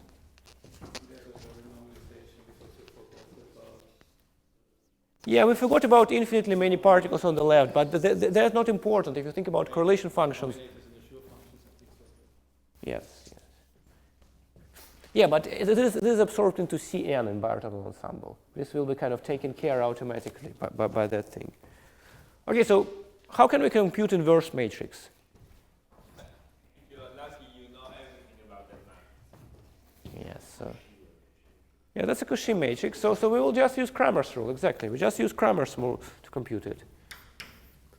So G minus transpose KL this is minus 1 to the K plus L Gij, where I is not equal to K, J is not equal to L, and to divide it by the determinant of Gij. Well, first note that the matrices in numerator and denominator, they are precisely of the same form. The matrix is 1 over 1 minus xi yj, only the sets of variables are a little bit different. You should have a determinant in the numerator, right? Yes, you're right, thank you. So in order to compute now, it just remains to know what is the Cauchy determinant. And that is not hard.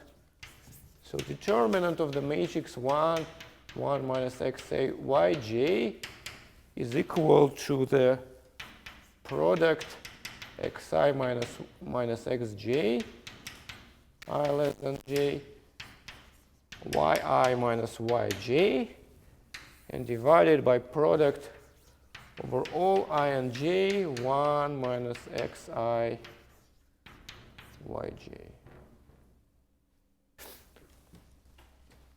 So that's a determinant evaluation. So as usual, let's ask a question. So whoever saw computation of this determinant? Okay, half of the audience. So I will not tell you how to prove it. I mean, you can go to Wikipedia. I think that should be written there. This is some standard determinant. Because just I don't have time to prove you that. Sorry. Yeah, exercise.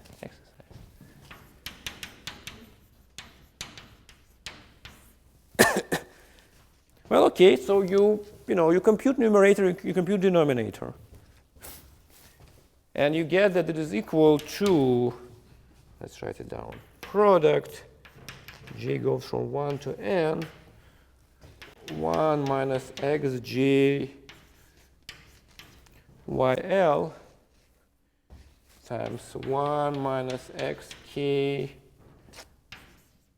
yj divided by 1 minus xk yl product j not equal to k xk minus xj and product j is not equal to l yj minus yl.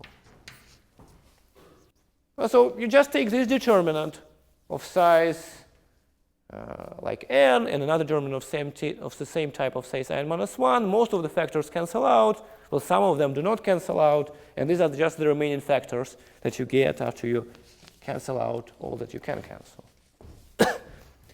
Again, I claim that it's almost it. If we are able to.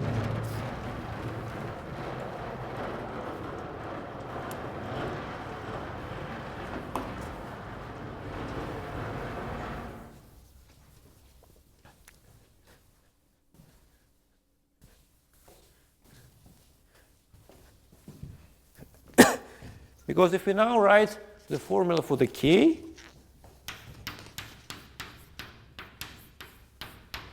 which is sum of x1 to the L1 xi to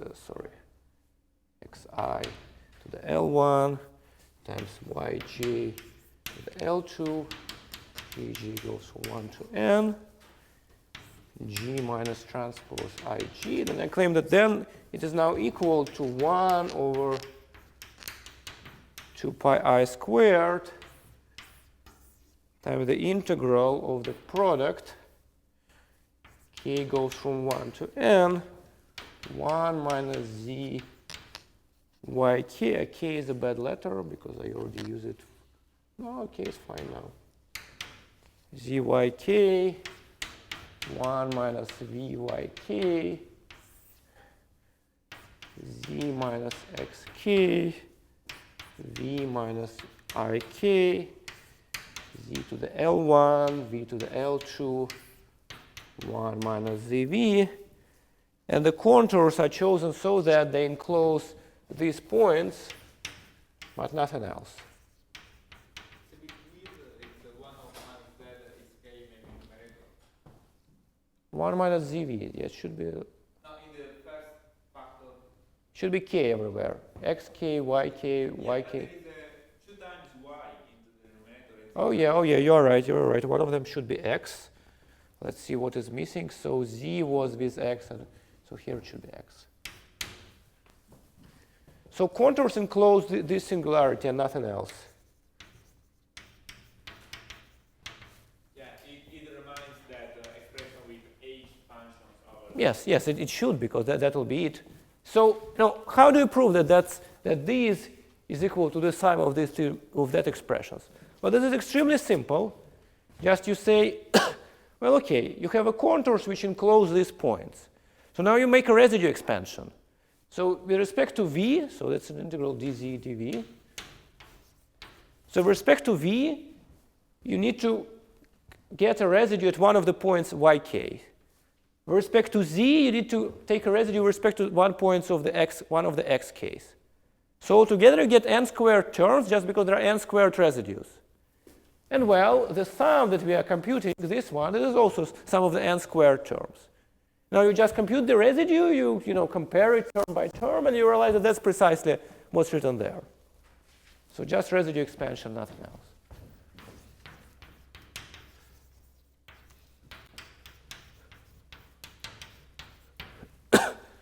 Okay, at this point,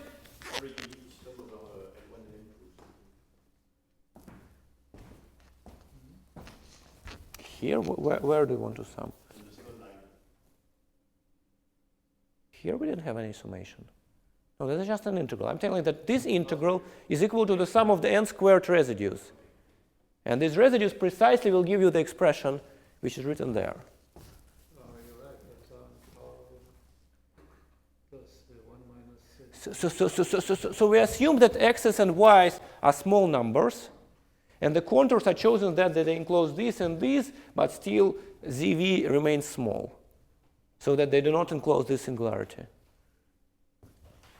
Okay, now at this point, this is just a change of variables and shift by n minus 1/2, which will bring you this formula. So Z should be equal to 1 over W and shift by n minus 1/2. Well, just because that was the difference between the definition of our process, x of lambda and xn of lambda, and that's it. And you will get this theorem. Okay, so that's pretty much it for today. So we found this contour integral expression for the correlation function of the Schur measure. So next time we will use it, and we will have several applications. So we will use it first for the Aztec diamond, to show, to understand what's happening in various parts of the Aztec diamond. And then we will also use it for the TASEP, for the total asymmetric simple exclusion process, hopefully for the longest increasing subsequence. And I hope that also we will use it for the stochastic 6-vertex model. So we'll just take this formula and see that it solves all the problems that you can think of. Okay, so that will be tomorrow. And today, that's it.